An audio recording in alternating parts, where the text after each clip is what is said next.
Sa tahimik na bayan ng Garanons, sa hilagang silangan ng Brazil, ay may isang madilim na lihim na nagkukubli sa likod ng mga pader ng isang tila ordinaryong tahanan.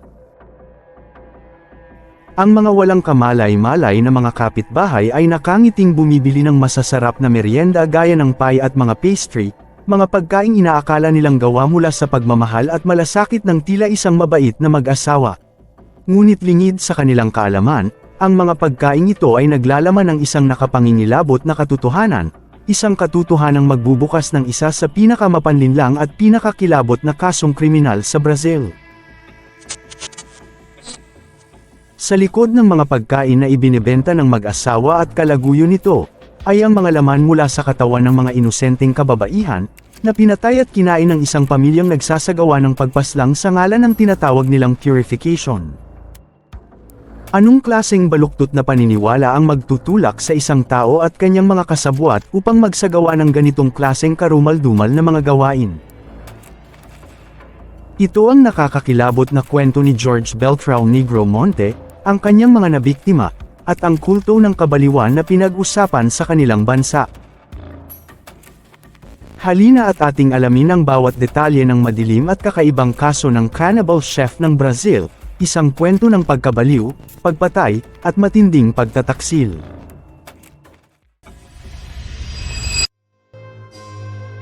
Welcome para sa isa na namang kwentong kakaiba. Kung ikaw ay mahilig sa istorya ng krimen, mga kakaibang kaganapan, at mga kwentong hubuli sa iyong atensyon at imahinasyon, ang channel na ito ay para sa iyo. Para maging updated sa mga bagong istorya, please subscribe. Also, para mas lumawak pa ang maabot ng video na ito, please like, share, and comment. Si George Beltrão Negromonte, na ipinanganak noong December 14, 1961 sa Recife, Brazil, ay tila normal sa unang tingin noong kanyang kabataan. Siya ang bunso sa 4 na magkakapatid sa isang pamilyang intelektual.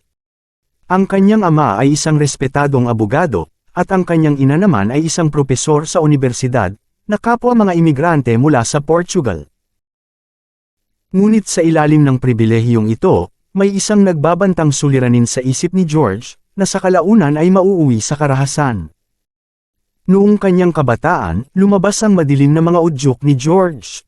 Sa murang edad na 17, inakusahan siya ng pagpatay sa isang kabataang lalaki na si Luciano Severino da Silva, ngunit nakatakas siya sa hustisya dahil sa kakulangan ng ebidensya. Maaaring ito na ang unang babala, ngunit ito ay itinago, gaya ng mga lihim na kalaunan ay ilalantad. Sa paglipas ng panahon, nagawa ni George ang isang nakakaalarmang bagay. Sinubukan niyang patayin ang kanyang sariling ina at ninakawan ito ng malaking halaga ng pera para gamiting pambili ng bahay. Matapos makapagtapos mula sa isang state university, sinikap ni George na mamuhay ng normal. Nagbukas siya ng gym, sumali sa grupo ng mga aktivista, at nagpakasal kay Isabel Cristina Torrao Pires noong 1984. Ngunit sa ilalim ng huwad na normalidad na ito, bumagsak sa kawalan ng kontrol ang kanyang isipan. Ang kanyang karamdaman sa pag-iisip, pinagsama ng mga delusyon ng kadakilaan at espiritual na kapangyarihan, ay lalong lumala. Samantala si Isabel na kanyang asawa, na ipinanganak sa isang mahirap na pamilya ng mga Mormon noong May 12, 1961, ay tila naging biktima ng kabaliwan ni George. Sa kabila ng mga pagsubok ng kanyang kabataan, inakala niyang biyaya ang pagkilala kay George sa kanilang lokal na simbahang Mormon. Ngunit ang kanilang pagmamahalan ay hindi pangkaraniwan. Sa kanilang kasal, nagwala si George at tinutukan ang mga bisita ng isang kutsilyo, isang tanda ng hindi matitinong pag-uugali na maghahatid sa kanila sa paglayo sa lipunan. Noong 2003, naging mas komplikado ang kanilang baluktot na pamilya nang makilala nila si Bruna Cristina Oliveira, isang 16 na taong gulang na dalagita mula sa Natal.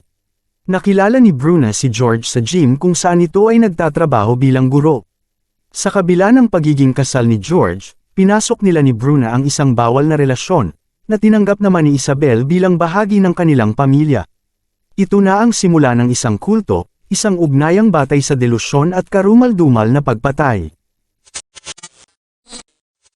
Nagumpisang maniwala si George na isa siyang propeta, hinirang ng mas mataas na kapangyarihan upang iligtas ang mundo mula sa imoralidad. Kasama sina Isabel at Bruna, binuo nila ang kultong tinawag nilang ang cartel. Hindi ito basta-bastang pangalan lamang, ito ay isang misyon. Sa isip ni George, ang mundo ay labis ng maraming tao, at ang tanging paraan upang mailigtas ito ay sa pamamagitan ng pagsasakripisyo ng mga buhay ng tao. Naniwala sila na sa pagpatay sa mga imoral na kababaihan at sa pagkain ng kanilang laman maaari silang maglinis ng kanilang mga sarili at ng mundo sa kanilang paligid. Ngunit hindi dito nagtapos ang delusyon. Ipinahayag ni George na nakakatanggap siya ng mga utos mula sa isang anghel at isang kerubin. Ayon sa kanya, upang makamit ang espiritual na paglilinis o purification, at mabuksan ang isang portal patungo sa paraiso, kailangan nilang pumatay ng 4 na biktima, isa para sa bawat natural na elemento, hangin, lupa, tubig at apoy. At sa kanilang nakakatakot na ritual ng paglilinis kailangan nilang kainin ang laman ng kanilang mga biktima. Noong May 26, 2008, umabot sa madugong punto ang kanilang plano. Ang kanilang unang biktima, si Jessica Camila Pereira, ay isang 17 taong gulang na babaeng walang tirahan, kasama ang kanyang 18 buwang gulang na anak. Inalok si Jessica ng tirahan, trabaho bilang katulong, at pangakong seguridad. Para mas maging kapani-paniwala, bumili pa ang mga ito ng gatas, diaper, at isang bagong kuna para sa anak ni Jessica upang maakit siya sa kanilang tahanan sa Olinda. Wala siyang kamalay-malay na papasok siya sa isang bitag ng kamatayan. Pagkakuha ng kanyang tiwala, sinaktan ng 3 si Jessica. Pinalo siya sa ulo at hinila ang kanyang walang malay na katawan patungo sa banyo. Doon, walang awa nilang nilaslas ang kanyang leeg at pinatulo ang kanyang dugo gamit ang isang tourniquet. Ngunit simula pa lamang ito ng bangungot. Nilapastangan nila ang katawan ni Jessica, tinanggal ang balat, hiniwa ang kanyang laman, at inilagay sa refrigerator. Kinabukasan, ang mga karne ay nilagyan ng asin at kumin, inihaw, at kinain ng 3. Ang natitirang karne ay ginawang sangkap sa paggawa ng mga pie at pastry na kanilang ibinenta sa mga walang kaalam-alam na kapitbahay. Ang isa sa pinakakilabot na detalye ng kaso, ang mismong anak ni Jessica ay pinakain ng laman ng kanyang ina. Samantala, ang mga nalalabing bahagi ng katawan ni Jessica ay inilibing sa bakuran, nakahugis krus, bilang bahagi ng kanilang ritual. Pagsapit ng 2012, lumipat ang 3 sa Garanons, isang tila tahimik na lungsod na may populasyon ng humigit kumulang 130,000 katao. Nanirahan sila sa bagong bahay sa kalapit na Hardin Petropolis. Ngunit ang dilim ay sumunod pa rin sa kanila. Muling nagsimula ang kanilang mga pagpatay, na ngayon ay mas palihim at mas tiwala sa kanilang kakayahang makalusot. Noong February 2012, nakilala ni George ang kanyang susunod na biktima sa isang klinik. Si Giselle Helena ay isang 21 taong gulang na evangelical Christian. Inanyayahan ni George si Giselle na maging kasamahan at kaibigan ni Bruna. Sa isang masaklap na kapalaran, tinanggap ni Giselle ang imbitasyon. Ngunit pagkapasok pa lamang ng dalaga sa bahay ay hinatulan na siya ng kamatayan. Gamit ang isang kutsilyo, pinagsasaksak ni George si Giselle hanggang sa ito ay mamatay. Kinabukasan ay inihanda ang kanyang laman bilang hapunan kasama ang kanilang 10 na anak, ang anak ni Jessica na ngayon ay 5 taong gulang na. Makaraan ang ilang linggo, noong March 15, 2012, natagpuan nila ang isa pang biktima, si Alexandra Falcao, isang 20 anyos na inalok ng trabaho bilang yaya. Tulad ng iba, si Alexandra ay pinatay, pinira-piraso, at kinain. Muli, ang kanyang laman ay ginawang sangkap ng mga pagkain kanilang ibinenta sa mga walang kaalam-alam na mamimili. Ang mga kababaihang naging biktima ay pare-parehong naakit sa mga malulupit na pangako, at kapwa umantong sa parehong nakakatakot na kapalaran, pinatay, kinain, at ginawang sangkap ng pagkain para ipatikim sa iba nang hindi nila nalalaman. Ang laman ng mga babae, marahil mula sa pigi o hita, ay ginamit upang gumawa ng mga masasarap na pagkain tulad ng pie, na inalok sa mga lokal. Ayon sa mga panayam na isinagawa ng mga ulat para sa G1, may ilang residente na nakatikim ng mga pagkain yun na nagsabing normal lamang ang lasa. Habang ang iba ay nagsabi na masyadong maalat o matigas ang pagka-dough ng pie. Isa sa mga pinaka-nakakatakot na bahagi ng kaso ay kung paano nila isinama ang isang bata sa kanilang karumal-dumal na mga gawain. Ang 3 salarin ay inampun ng batang anak ni Jessica matapos ang pagkamatay nito, at pinalaki na parang kanila. Sa loob ng maraming taon, walang kaalam-alamang inosenteng batang ito na ang kanyang ina ay pinatay ng mga taong nagpalaki sa kanya, at lalo pa na siya mismo ay pinakain ng laman ng tao nang hindi niya nalalaman. Ngunit hindi magtatagal ang krimen ng tatlo. Matapos mawala ni Giselle, agad na iulat ng kanyang pamilya ang pagkawala nito, at nagsimulang magsiyasat ang pulisya. Sa una, walang makuhang matibay na lead ang kapulisan. Hanggang sa kalagitnaan ng March 2012, nang makatanggap ng credit card bill ang pamilya ni Giselle na nagpapakita ng ilang mga pagbili at transaksyon sa Garanons. Nagpadala agad ng mga opisyal sa mga tindahang pinagbilhan at sinuri ang mga CCTV footage. Isang credit card bill ang nagbigay ng bakas. Isang transaksyon sa Garanons. Sa isang pagsusuri sa CCTV footage mula sa mga tindahan, nakilala ng mga pulis si George, Isabel, at Bruna na gumamit ng nasabing credit card ni Giselle. Dahil dito ay agad nang ginawang sospek ang tatlo. Noong April 9, 2012, sinalakay ng mga pulis ang tahanan ni George. Naglabas ng warrant para sa pag-aresto at pagsisiyasat sa bahay, sa pag-aakalang sina Giselle at Alexandra ay nasa loob ng nasabing tirahan. Sa halip, natagpuan ng mga pulis ang anak ni Jessica Pereira na nasa kanilang pangangalaga. At agad na ikinwento ng bata na ang kanyang ama ay pumatay ng 2 babae. Isinalaysay niya ang mga pagpatay sa nakakakilabot na detalye. Dahil sa matinding presyon, umamin ang tatlo sa kanilang mga krimen at walang pinakitang pagsisisi. Ipinakita nila sa mga pulis ang kanilang likod-bahay, kung saan inilibing ang mga biktima. Nang hukayin ng mga bangkay, natagpuan ng mga otoridad na ang mga biktima ay pinira-piraso. Napansin rin ang matinding pagkasira ng mukha ni Giselle. Dahil dito ay inaresto ang tatlo sa kanila mismong tirahan. Kinabukasan, binandalismo at sinunog ng mga galit na residente ang bahay nila George, ngunit hindi ito nakaapekto sa pagsisiyasat ng mga investigador. Nahanap din sa investigasyon ang birth certificate ng bata, na nagresulta sa pagdala sa kanya sa pangangalaga ng Guardianship Council.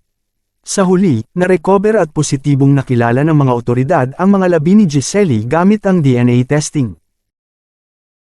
Sa presinto ng pulisya, inamin ni Isabel na siya ang nag-dispose ng mga katawan ng mga babae at naglibing sa mga ito sa kanilang bahay. Sa ilalim ng interogasyon, walang pag-aalinlangan na inamin ni George, Isabel, at Bruna ang kanilang mga krimen. Isinalaysay nila ng detalyado kung paano nila pinili ang kanilang mga biktima, pinatay ang mga ito, at kinain ang kanilang laman. Lahat ng ito ay sa ngalan ng paglilinis o purification. Nadiskubre din ng hepe ng pulisya na ginamit ni Isabel ang laman ng mga babae sa mga pie at pastries na kanilang ibinibenta sa gilid ng kalsada. Sa panahon ng kanilang paglilitis, lumantad sa publiko ang mga delusyon ni George. Ang kanyang mga pahayag na siya ay pinili ng mas mataas na kapangyarihan, at ang kawalan ng simpatsya sa mga nagawa nila ay nagpapakita ng matinding pagkasira ng isipan. Nagsalita siya ng mga kabaliwan tungkol sa kanyang pagiging hinirang ng mga anghel at ang kanyang misyon upang linisin ang mundo. Ngunit hindi makakatakas ang kanyang pagkabaliw sa pananagutan sa batas. Sinikap ng kanyang mga abogado na gamitin ang kanyang sakit sa pag-iisip upang bawasan ang kanyang sentensya. Ngunit hindi nagpadaig ang hurado. Hindi ito naging dahilan para patawarin ang kanilang mga krimen. Makalipas ang ilang oras, inamin rin ni George ang posibleng totoong motibo sa likod ng kanilang kahindik-hindik na mga krimen, ang kanyang galit sa mga hindi edukadong ina, na bunga ng pagkabigo dahil hindi siya makabuo ng anak kay Isabel sa loob ng 8 taon ng kanilang pagsasama. Dagdag pa niya, naramdaman din niya ang sakit ng kawalan ng pamilya, kaya't sa kanyang palagay, isa rin siyang biktima. Kalaunan, natuklasan na si Bruna ang nagnais na patayin ang mga babae at siya rin ang nakaisip na kainin sila, dahil sa kanyang pagsasagawa ng mga ritual ng pangkukulam at satanismo. Ginamit niya ang kahinaan ni George dahil sa sakit nito sa pag-iisip para makontrol at mautusan na gawin ang mga nasabing krimen. Noong November 4, 2014, nahatulan sina George, Isabel, at Bruna ng pagpatay kay Jessica Pereira. Si George ay sinintensyahan ng 21 taon at 6 na buwan, kasama ang karagdagang 1 taon at kalahati sa solitary confinement. Sina Isabel at Bruna ay kapwa naman hinatulan ng 19 na taon, kasama ang 1 taon sa solitary confinement. Ang tatlo ay muling nilitis para sa pagpatay kina Giselle at Alexandra noong December 15, 2018, at muling napatunayang nagkasala sa lahat ng kaso. Dahil dito, si George ay nahatulan ng 71 taon, si Bruna ng 71 taon at 10 buwan, at si Isabel ng 68 taon. Nagpatuloy ang kabaliwan ni George kahit sa loob ng bilangguan. Doon, bumuo siya ng panibagong kulto o sekta, kasama ang isang pastor na nakakulong dahil sa panggagahasa. Sama-sama silang umaawit ng mga awit ng pagsamba at nangangaral sa iba pang mga bilanggo. Matapos ma-diagnose bilang isang schizophrenic, inilagay si George sa isang psychiatric care facility, kung saan siya ay nananatili hanggang sa ngayon. Sa tulong ng mga kawani ng ospital, naisulat niya ang isang aklat na pinamagatang Revelations of a Schizophrenic, na binubuo ng 34 na maiikling kabanata na naglalarawan ng mga pangyayari mula sa kanyang kabataan hanggang sa kanyang pagkakakulong. Bukod pa rito, nakapagsulat din siya ng 3 iba pang aklat. Ang kaso ng cannibal chef ay nag-iwan ng takot sa mga lansangan ng Guaranons. Ang mga kapitbahay na minsang natikman ang masarap na mga pagkain mula sa kusina nina George at Isabel ay iniwang nakagulat ng malaman ang katotohanan, na sila ay nakakain ng laman ng tao nang hindi nila nalalaman. Ang baluktot na paniniwala ni George, ang kanyang pagkabaliw, at ang kakayahan niyang manipulahin ang mga tao sa paligid niya upang gumawa ng ganitong karumal-dumal na mga gawain ay nag-iwan ng isang nakakatakot na marka sa kasaysayan ng krimen sa Brazil. Ang kasong ito ay nagpapaalala sa atin na ang kasamaan ay maaaring magkubli sa pinaka-hindi inaasahang mga lugar, sa likod ng pader ng isang tahanan, sa ngiti ng isang mabait na kapitbahay, o sa tila normal na mga transaksyon sa araw-araw na buhay. Isa itong nakakatakot na paalala na ang mga halimaw ay maaaring lumakad sa ating paligid, nakatago sa anyo ng karaniwan, at naghihintay lamang ng pagkakataon upang umatake. Ito ang kwento ni George Beltrão Negromonte, ang cannibal chef. Isang kwento ng kabaliwan, pagpatay, at ang pinakamalupit na uri ng pagkakanulo, na inihain sa isang plato.